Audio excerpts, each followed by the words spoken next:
My name is Jared Vagey. I'm a doctor of physical therapy, a professor at the University of Southern California, and the author of the international best-selling book, Climb Injury Free.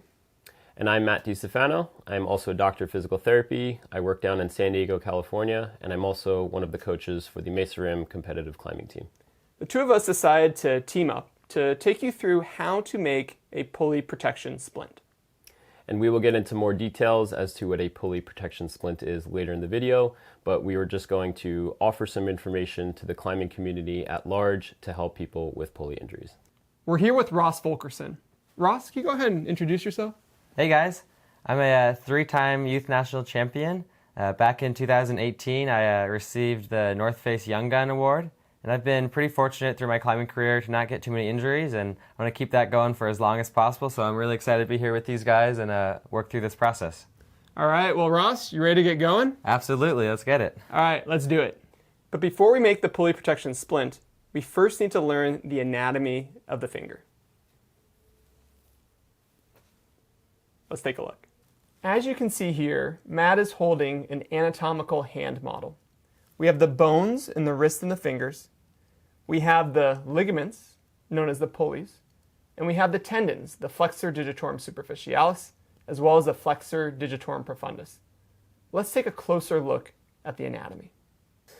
So as you can see here, we've got the bones of the wrist, the hand, and the fingers. And in blue and in red, we have the tendons. One tendon is for the flexor digitorum superficialis, right here in blue. And then extending all the way out to the last phalanx is the flexor digitorum profundus, muscle tendon. And then right here, indicated by the tan tape, we have the annular pulleys. And we have the A1, the 2, 3, 4, and 5. And if you look at the difference between the two fingers, right here on the middle finger, we have intact pulleys. And here, we've tried to indicate a ruptured A2 pulley of the ring finger. So Matt, we went through the anatomy of the hand. Now, can you tell us a little bit about the importance of a pulley protection splint? Right, so if someone were to rupture one of their pulleys, traditionally it was repaired with surgery to basically essentially replace the pulley and put it back in place. But what they found over time is that you can treat a pulley rupture conservatively.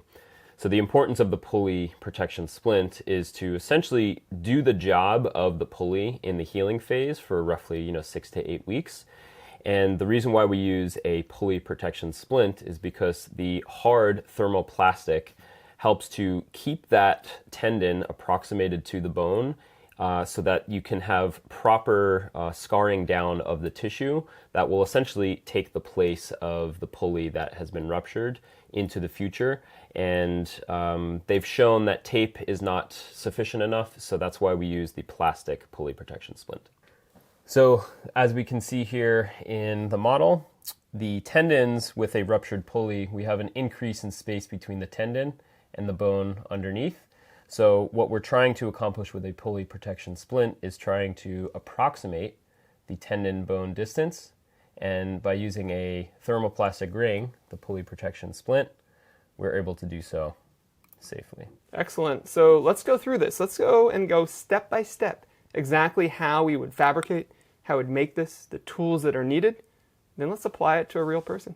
Excellent. Now, before we get started, we want to give a special thanks to Dr. Andy Schweizer and Dr. Volker Schoeffel, two prominent surgeons out of Europe.